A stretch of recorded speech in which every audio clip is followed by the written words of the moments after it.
Bienvenidos exploradores de lo desconocido a Crónicas Oscuras. Hoy, como cada semana, nos adentraremos a una nueva historia que te atrapará desde el inicio. Hoy es el turno de David Koresh, un líder religioso que forma parte de la oscura historia de Estados Unidos y del mundo. Comencemos.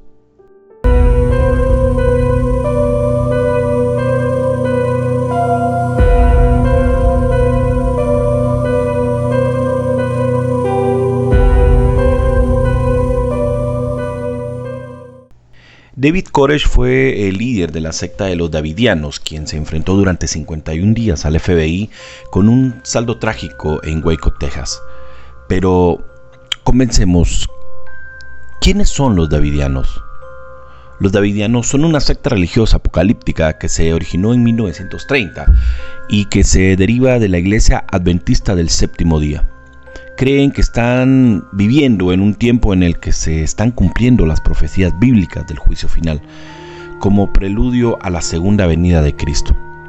Se basan en profecías del Antiguo Testamento, como Oseas 3, 4 y 5, para creer que se establecerá un reino en Palestina antes del regreso de Cristo. En la actualidad, los davidianos se encuentran dispersos en comunidades de los Estados Unidos y en todo el mundo. Pero, ¿quién fue David Koresh?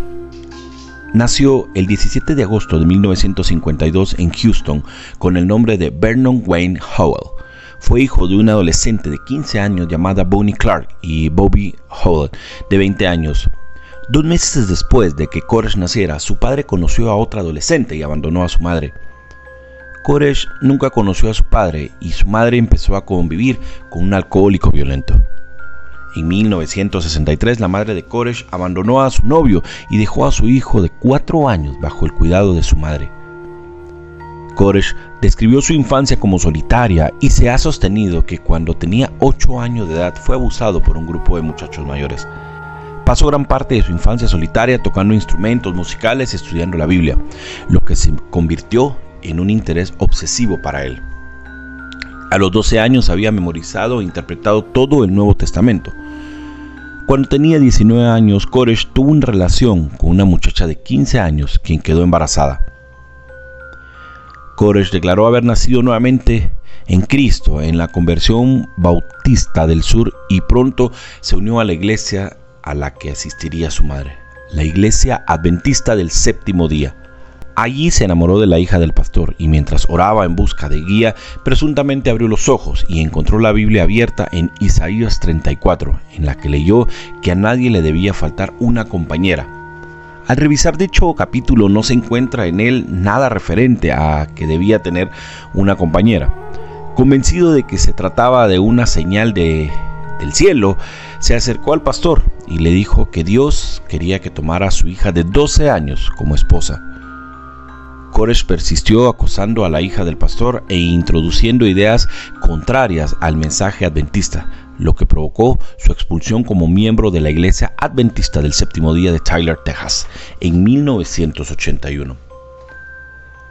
Ese mismo año, Koresh se mudó a Waco, Texas, en el condado de McAllen, donde se unió a los Davidianos, un grupo religioso que se originó de una división en los años de 1950 de la Vara del Pastor. A su vez, miembros expulsados de la Iglesia Adventista del Séptimo Día en los años 1930.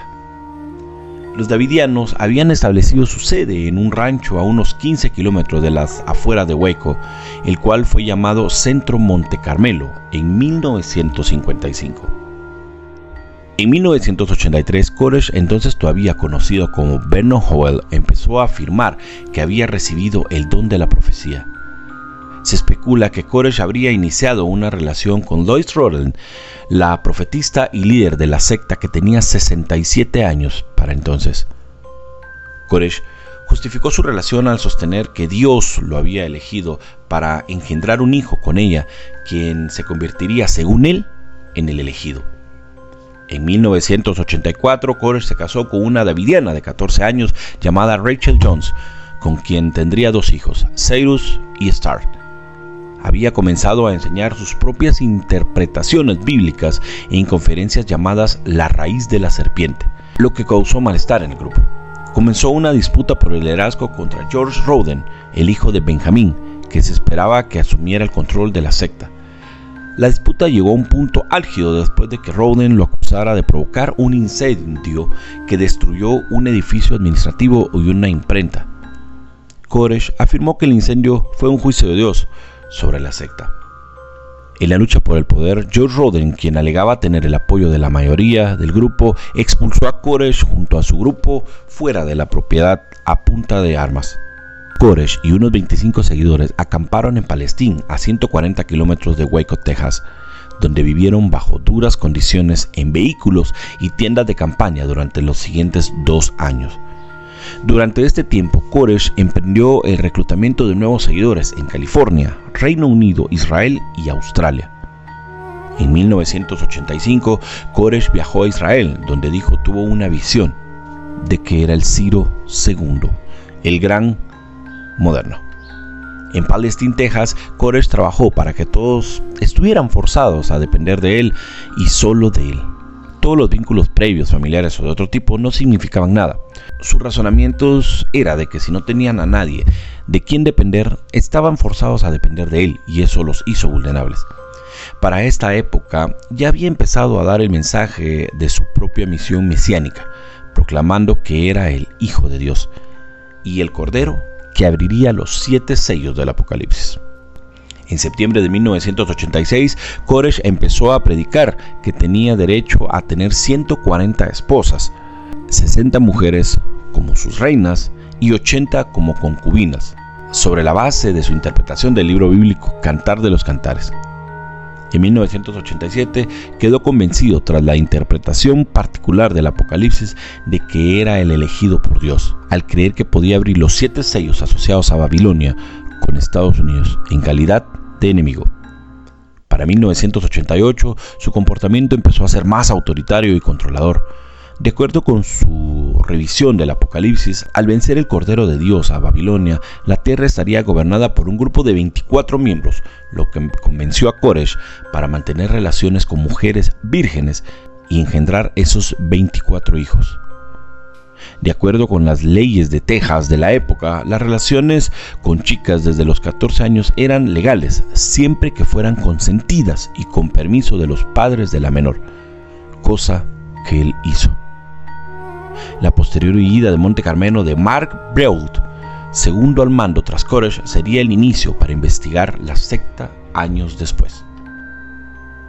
Koresh había llegado a dirigir una secta a través del matrimonio con Rachel Jones, de 14 años, hija de uno de los dirigentes de la misma, y al que arrinconó enseguida, sustituyéndolo en la cima jerárquica. De todas partes llegaban nuevos adeptos ganados por la persuasiva doctrina de un David Kors que estaba armado hasta los dientes dentro de lo que sería su gran mausoleo de Waco. Previamente había efectuado compras de armas por valor de un poco más de $250,000, según él, para estar preparados cuando llegara el momento del acoso del mal. El almacenamiento de armas llamó la atención de las autoridades, que obtuvieron una orden de allanamiento para el complejo de Monte Carmelo. El 28 de febrero de 1993, la ATF intentó allanar el centro Monte Carmelo y cumplir con sus órdenes. Se desató un tiroteo que duró 4 horas, en el que fallecieron 6 de los seguidores de Koresh y 4 agentes de la ATF. El propio Koresh recibió un disparo y resultó herido durante el enfrentamiento. Ambos bandos se acusaron mutuamente de haber disparado primero. Tras el tiroteo, el FBI tomó el mando y comenzó lo que sería un asedio de 51 días al centro Monte Carmelo. Los agentes se comunicaron por teléfono con Koresh y con otros miembros de la secta que se encontraban en el interior. Durante los primeros días del asedio, Koresh liberó a algunos de los niños del complejo a cambio de que el FBI reprodujera mensajes grabados por él mismo en la radio. En un momento dado aceptó entregarse y permitir que el resto de sus seguidores salieran del complejo pacíficamente, pero más tarde cambió de opinión y uno de sus seguidores dijo que Dios le había dicho que esperara. Según el FBI, Koresh afirmó ser Cristo durante las negociaciones y pronunció repetidamente sermones inconexos durante las llamadas telefónicas. También se dice que utilizó a los niños que se encontraban dentro del Centro Monte Carmelo como escudo contra los intentos del FBI de resolver el enfrentamiento. Un total de 35 personas fueron liberadas del complejo durante la primera mitad del asedio, incluidos 21 niños. Pronto surgieron conflictos dentro del FBI, ya que algunos apoyaban la continuación de las negociaciones y otros pedían una acción más agresiva. Ningún otro miembro de la secta davidiana abandonó el centro durante la segunda mitad del asedio. El 19 de abril de 1993, la Oficina Federal de Investigaciones lanzó un ataque con tanquetas y gases lacrimógenos contra el complejo Monte Carmelo. Horas después, los incendios se extendieron por todo el complejo, acabando con más de 6 docenas de habitantes. Koresh estaba entre los que se encontraron fallecidos por una herida de bala aparentemente autopropinada en la cabeza. Algunos especularon que el FBI provocó el incendio a propósito, pero una comisión especial analizó posteriormente las grabaciones de los micrófonos del FBI que captaron a Koresh y a otros davidianos discutiendo planes para provocar ellos mismos los incendios. El asedio a Waco, Texas, que terminó con el deceso de Koresh, ha sido una fascinación duradera entre el público estadounidense y durante décadas ha seguido inspirando un sentimiento antigubernamental entre los movimientos de milicias y las organizaciones de extrema derecha. Timothy McVeigh y Terry Nichols dijeron que el incidente de Waco, Texas, fue un factor motivador en su bombardeo a un edificio del gobierno federal en Oklahoma en 1995, que acabó con 168 personas e hirió a cientos más. El asedio a Waco, Texas, también ha sido tema de varios libros, documentales y dramatizaciones a lo largo de los años. La miniserie de televisión de 2018, Waco, una serie secuela llamada Waco The Aftermath, se estrenó el 14 de abril del 2023 en Showtime. Waco, Apocalipsis Americano, una serie de 3 partes de Netflix, se estrenó el 22 de marzo del 2023, marcando el 30 aniversario del asedio mortal. David Koresh fue enterrado en el Memorial Park Cemetery en Tyler, Texas. El balance final de fallecidos dentro del Centro Monte Carmelo fue de 69 adultos y 17 menores, muchos de ellos calcinados. La versión oficial de la policía hablaría de que fueron los mismos davidianos los que provocaron el incendio en un deseo de un deceso colectivo. El legado de David Koresh quedará marcado para siempre en la historia como una tragedia que conmocionó a Estados Unidos y al mundo entero. Su historia permanece como una crónica oscura y un sombrío recordatorio de cómo el fervor religioso, cuando cae en manos equivocadas, puede convertirse en un camino hacia la tragedia inevitable.